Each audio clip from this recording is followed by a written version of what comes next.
Aku pernah berpikir bahwa cinta keluarga adalah sesuatu yang tak tergoyahkan, seperti akar pohon beringin yang menancap kuat di tanah Jawa. Sampai malam itu, ketika ayah tiriku membanting pintu kamar dan berteriak, "Keluar dari rumah ini, anak haram. Kau bukan anakku." Hatinya yang selama ini kusebut ayah, tiba-tiba menjadi badai yang menghancurkan segalanya, hanya karena ia menemukan surat cintaku kepada seorang pria. Aku lahir di Jakarta, di sebuah rumah sederhana di kawasan Tanah Abang, di mana hiruk-pikuk pasar tekstil menjadi latar belakang kehidupanku sehari-hari. Ibuku, seorang janda yang bekerja sebagai penjahit batik, menikah lagi dengan Pak Budi, seorang sopir angkot yang tangguh tapi keras hati. Aku, yang bernama Ardi, tumbuh di antara aroma kain batik dan suara klakson kendaraan. Sejak kecil, aku merasa berbeda. Teman-teman sebayaku sibuk membicarakan gadis-gadis cantik di sekolah, tapi aku justru tertarik pada senyum hangat dari seorang teman laki-laki bernama Rama, yang tinggal di gang sebelah. Rama adalah anak seorang pedagang sate Madura yang pindah ke Jakarta mencari reki. Kami bertemu pertama kali di sekolah menengah, saat ia duduk di bangku belakang kelas, selalu tersenyum malu-malu. "Hei, Ardi, pinjam pensil dong," katanya suatu hari, dan dari situlah benih persahabatan kami tumbuh. Kami sering menghabiskan waktu bersama setelah sekolah, makan sate ayam di pinggir jalan, atau sekadar berjalan-jalan di Monas saat akhir pekan. Tapi lama-kelamaan, perasaanku berubah. Bukan lagi sekadar teman, tapi ada getar aneh di dada setiap kali ia menyentuh bahuku secara tak sengaja. Aku menyimpan rahasia itu rapat-rapat. Di Indonesia, di mana nilai-nilai tradisional masih kuat, menjadi gay bukanlah sesuatu yang mudah diterima. Keluargaku, terutama ayah tiriku, adalah orang yang taat agama dan konservatif. Ia sering bercerita tentang bagaimana seorang pria harus menjadi pemimpin keluarga, menikah dengan wanita baik-baik, dan melanjutkan garis keturunan. "Jangan seperti anak-anak kota yang rusak moralnya," katanya suatu malam saat kami makan malam bersama. Ibuku hanya tersenyum pelan, tapi aku tahu ia juga khawatir tentangku. Suatu hari, Rama mengajakku ke pantai Ancol. Matahari terbenam di ufuk barat, mewarnai langit dengan oranye kemasan. Kami duduk di pasir, angin laut menyapu rambut kami. "Ardi, aku suka kamu," katanya tiba-tiba, suaranya gemetar. Aku terkejut, tapi bahagia. "Aku juga, Rama," balasku, dan kami berpegangan tangan untuk pertama kalinya. Itu adalah momen paling indah dalam hidupku, di tengah debur ombak Teluk Jakarta. Tapi rahasia kami tak bertahan lama. Seorang teman sekolah, yang ternyata iri dengan kedekatan kami, melihat kami berdua di pantai itu. Ia menyebarkan gosip di sekolah, dan entah bagaimana, berita itu sampai ke telinga ayah tiriku. Malam itu, ia pulang lebih awal dari biasanya, wajahnya merah padam. Ia menemukan surat yang kutinggalkan di meja belajarku, surat yang kutulis untuk Rama, penuh kata-kata cinta. "Pak, tolong dengar dulu," pintaku, tapi ia sudah marah besar. "Kau telah menghina keluarga ini. Keluar sekarang juga." Ibuku menangis di sudut ruangan tapi tak berani membela. Aku ambil tas kecilku, isinya hanya baju ganti dan sedikit uang tabungan, lalu pergi meninggalkan rumah yang selama ini kusebut rumah. Malam itu aku berjalan sendirian di jalanan Jakarta yang ramai. Lampu-lampu neon menyinari wajahku yang basah oleh air mata. Aku tak tahu harus kemana. Rama. Ia masih tinggal dengan keluarganya, dan aku tak ingin menyeretnya ke dalam masalah ini. Aku akhirnya tidur di sebuah masjid kecil di pinggir jalan, berpura-pura sebagai musair. Keesokan harinya, aku mencoba mencari pekerjaan. Jakarta adalah kota peluang, katanya, tapi bagi seorang remaja gay yang baru diusir dari rumah, semuanya terasa sulit. Aku bekerja sebagai pembantu di sebuah warung nasi goreng, tidur di belakang warung. Setiap malam, aku memikirkan ibuku. Apakah ia baik-baik saja? Apakah ayah tiriku masih marah? Rama mencariku. Ia datang ke warung itu setelah mendengar kabar dari teman sekolah. Ardi, makan aku. Ini salahku, katanya, matanya berkaca-kaca. Kami duduk di belakang warung berbicara pelan. Bukan salahmu, Rama. Ini takdir kita, balasku meski hati ini sakit. Tapi di tengah kesulitan itu aku mulai belajar mandiri. Aku bertemu dengan orang-orang baru, seperti Mbak Sari, pemilik warung yang ternyata punya saudara yang juga gay. Hidup ini keras, nak, tapi jangan menyerah, katanya suatu hari. Kata-katanya memberiku kekuatan. Sementara itu, di rumah ibuku diam-diam mencariku. Ia khawatir, tapi ayah tiriku melarangnya. Biarkan dia belajar dari kesalahannya, katanya. Tapi hati ibu mana yang bisa tenang melihat anaknya hilang. Aku mulai menabung uang dari kerjaanku. Rencanaku adalah pindah ke Yogyakarta, kota yang lebih tenang, mungkin di sana aku bisa mulai hidup baru dengan Rama. Tapi sebelum itu aku ingin bertemu ibuku sekali lagi. Suatu sore Rama datang lagi. Ardi, ayahmu. Ayah tirimu sakit. Ibumu bilang dia menyesal. Aku terkejut. Sakit? Menyesal. Aku ragu, tapi hati ini tak bisa bohong. Aku harus pulang. Aku kembali ke rumah itu dengan hati berdebar. Pintu depan terbuka sedikit dan aroma masakan ibuku menyambutku. Bu, panggilku pelan. Ibuku muncul dari dapur, wajahnya pucat tapi matanya berbinar. Ardi. Anakku. Ia memelukku erat, air matanya membasahi bahuku. Ayah tiriku terbaring di kamar, tubuhnya lemah karena serangan jantung ringan. Dokter bilang stres yang berlebihan. Ia melihatku masuk, matanya yang biasanya tajam kini redup. Ardi, gumamnya. Aku duduk di samping tempat tidurnya, tak tahu harus berkata apa. Makan aku, nak, katanya tiba-tiba, suaranya parau.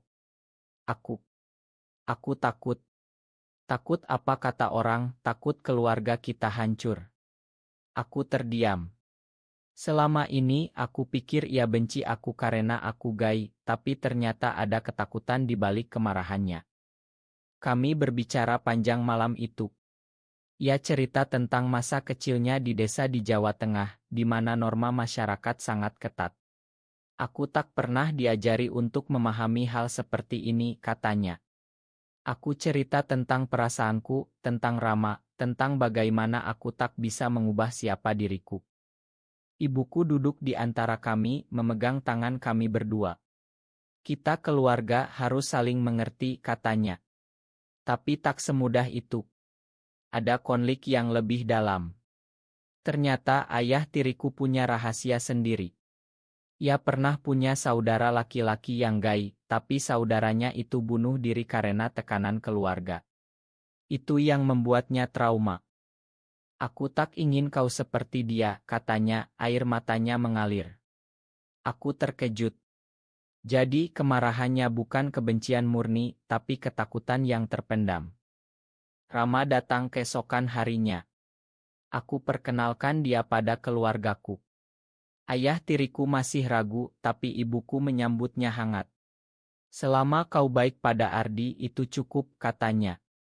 Kami makan bersama untuk pertama kalinya sebagai keluarga yang utuh. Tapi masalah belum selesai. Teman yang menggosipkan kami bernama Dito, ternyata punya motif lain.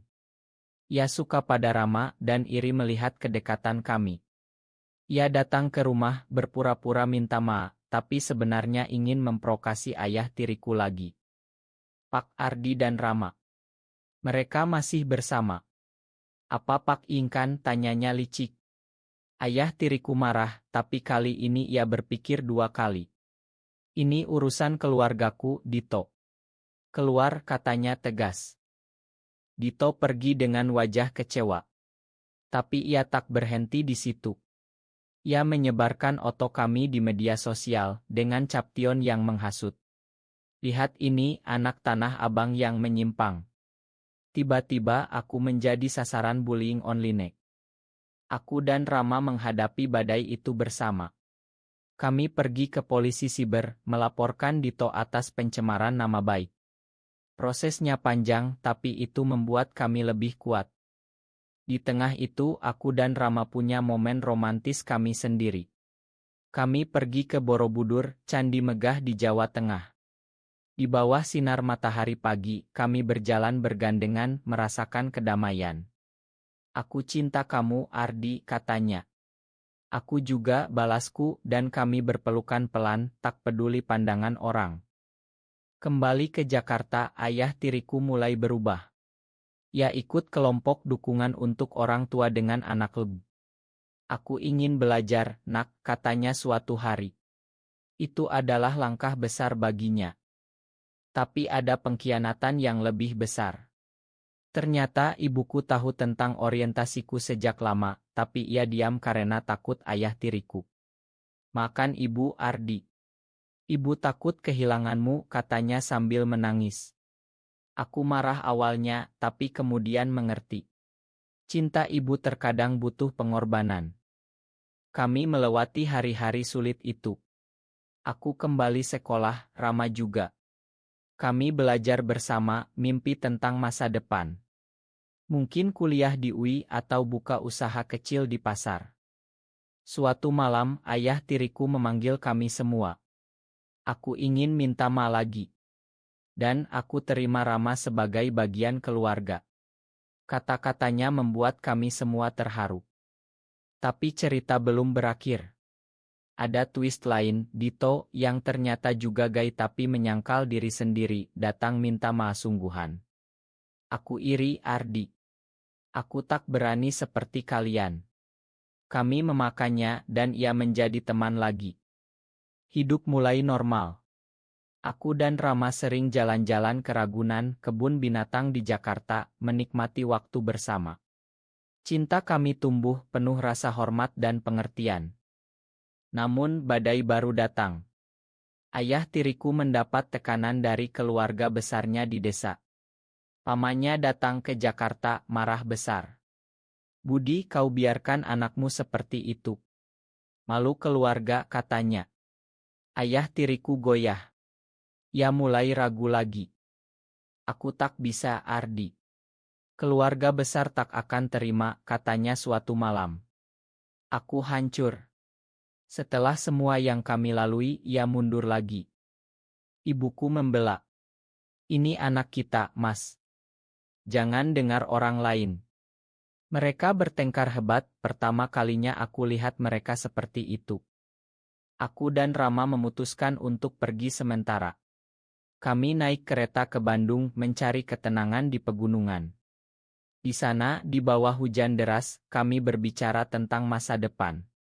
Kita bisa hidup sendiri, Rama, kataku. Ya, tapi aku ingin keluargamu bahagia, balasnya. Di Bandung kami tinggal di sebuah homestay kecil. Pemandangan sawah hijau dan udara segar membuat hati tenang. Kami jalan-jalan ke Tangkuban Perahu, merasakan hembusan angin gunung. Ini seperti mimpi, kata Rama, memelukku dari belakang. Tapi kabar buruk datang. Ayah tiriku jatuh sakit lagi, lebih parah. Ibuku telepon, pulanglah, Ardi. Ayahmu butuh kamu. Aku kembali dengan cepat. Di rumah sakit, ayah tiriku terbaring lemah. Ardi. Makan ayah, katanya. Aku pegang tangannya. Ayah, aku makan. Tapi ayah harus kuat.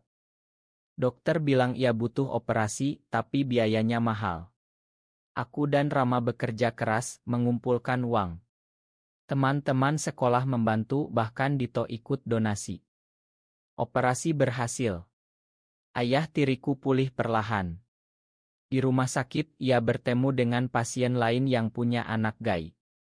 Mereka berbagi cerita, dan itu membuka matanya lebih lebar. Kau benar, Ardi. Cinta tak kenal batas, katanya saat pulang. Keluarga besar akhirnya datang, tapi kali ini untuk mendukung. Paman yang marah tadi ternyata punya cerita sendiri, anaknya juga gay. Semuanya mulai harmonis. Aku dan Rama resmi pacaran dengan restu keluarga. Kami rayakan di sebuah pesta kecil, makan gudeg dan sate di halaman rumah. Tapi ada konflik internal. Rama ternyata punya keraguan. Ardi, keluargaku di Madura tak akan terima, katanya suatu hari. Keluarganya konservatif sekali. Aku dukung dia. Kita hadapi bersama. Kami pergi ke Madura, naik eri melintasi Selat Madura. Di sana, kami bertemu orang tuanya. Ayah Rama marah besar. Ini dosa besar, katanya. Ibu Rama menangis. Kami diusir dari rumah itu. Rama hancur. Mungkin kita harus pisah, katanya di eri pulang. Aku tak mau. Tidak, Rama. Kita kuat. Kami kembali ke Jakarta, lebih dekat lagi. Cinta kami diuji, tapi bertahan. Ayah tiriku membantu. Ya telepon ayah Rama, bicara sebagai sesama ayah. Anak kita bahagia, itu yang penting. Perlahan keluarga Rama melunak. Mereka datang ke Jakarta bertemu kami. Makan kami, kata ayah Rama. Hidup kami penuh warna sekarang. Aku kuliah di universitas, Rama buka usaha sate. Kami mimpi punya rumah kecil di pinggir kota. Tapi ada momen dramatis lagi. Suatu malam ada kecelakaan. Rama tertabrak motor saat pulang kerja. Aku panik berlari ke rumah sakit. Ya baik-baik saja, hanya luka ringan, kata dokter. Di sana aku sadar betapa aku tak bisa hidup tanpanya. Aku cinta kamu selamanya, Rama, kataku saat ia sadar. Aku juga, balasnya. Dengan semua yang terjadi, aku belajar bahwa cinta sejati butuh perjuangan. Di Indonesia, di mana budaya dan agama saling terkait, menjadi gay adalah tantangan besar. Tapi dengan dukungan keluarga, semuanya mungkin. Ayah tiriku sekarang menjadi advokat kecil-kecilan. Ia bergabung dengan komunitas LGBTQ di Jakarta, berbagi ceritanya. Aku dulu salah, sekarang aku paham, katanya di sebuah seminar kecil. Ibuku bangga. Anakku kuat, katanya. Rama dan aku sering membantu di komunitas itu, mendukung remaja seperti kami dulu. Tapi ada pengkhianatan tak terduga. Dito, yang kami anggap teman, ternyata masih iri. Ia bocorkan rahasia Rama ke keluarganya di Madura, menyebabkan konflik lagi. Ayah Rama marah, datang ke Jakarta. Kau rusak anakku, katanya pada ayah tiriku. Mereka hampir bertengkar. Aku konfrontasi Dito. Kenapa kau lakukan ini, tanyaku. Ia menangis. Aku cinta Rama, tapi ia pilih kamu. Aku makan dia lagi, tapi kali ini kami putus pertemanan. Belajarlah mencintai diri sendiri dulu, kataku. Konflik dengan ayah Rama diselesaikan. Kami duduk bersama, bicara dari hati ke hati. Aku takut kehilangan anakku, kata ayah Rama. Kami juga, balas ayah tiriku. Mereka akhirnya akur. Kami rayakan dengan makan besar, masakan Madura dan Jawa bercampur. Aku dan Rama pergi liburan ke Bali. Di pantai Kuta, kami lihat matahari terbenam. Ini awal baru, katanya. Kami berciuman pelan di bawah langit merah. Kembali ke rutinitas, aku dapat beasiswa kuliah. Rama usahanya sukses. Kami pindah ke apartemen kecil. Tapi ada krisis lagi. Aku dapat tawaran kerja di Singapura, tapi itu berarti pisah dari Rama. Pergilah, Ardi. Ini kesempatanmu, katanya, meski matanya sedih. Aku ragu. Tanpamu apa artinya? Kami putuskan, aku tolak, tetap di Jakarta. Cinta kami semakin dalam. Kami adopsi anjing kecil, namanya Budi, seperti ayah tiriku. Suatu hari, ayah tiriku bilang, aku bangga padamu, Ardi. Itu momen emosional. Hidup penuh liku, tapi kami hadapi bersama. Tahun berganti. Aku lulus kuliah, kerja di perusahaan tekstil, mengikuti jejak ibuku. Rama usahanya berkembang, punya cabang kecil. Kami nikmati hidup sederhana. Piknik ke Pulau Seribu, snorkeling di air jernih. Tapi masa lalu kembali. Saudara ayah tiriku yang dulu bunuh diri, ternyata punya surat terakhir. Ayah tiriku temukan di kotak lama. Makan aku, Kak. Aku tak tahan tekanan. Itu membuat ayah tiriku lebih berkomitmen. Ia buka kelompok dukungan di kampungnya. Rama dan aku ikut. Kami cerita pengalaman bantu orang lain. Ada remaja bernama Tony, mirip aku dulu. Kami dukung dia coming out ke keluarganya. Sukses. Keluarganya terima seperti kami. Tapi ada tragedi. Ibuku sakit kanker. Kami rawat dia bersama. Terima kasih anak-anakku, katanya lemah. Kami menangis. Ia sembuh setelah pengobatan panjang. Itu menguatkan ikatan kami. Aku dan Rama mimpi nikah, meski di Indonesia tak resmi. Kami adakan upacara kecil di rumah, dengan restu keluarga. Aku janji setia padamu, kataku. Aku juga, balas Rama. Hidup bahagia, tapi realistis. Masih ada diskriminasi di luar. Kami lawan dengan cinta. Malam itu yang mengubah segalanya, kini menjadi kenangan manis. Ayah tiriku yang dulu mengusirku, sekarang jadi ayah terbaik. Terima kasih telah membuka hatiku, katanya. Kami kumpul keluarga besar, rayakan ulang tahun ibuku. Lagu-lagu Jawa mengalun, makanan enak di meja. Aku lihat Rama, senyumnya masih sama seperti dulu. Kita berhasil, bisikku. Ya, kami berhasil. Dari pengusiran ke pengertian. Cinta menang. Di Indonesia, cerita seperti ini masih langka, tapi kami harap jadi inspirasi. Akhirnya, hati yang tersembunyi terbuka, penuh cahaya.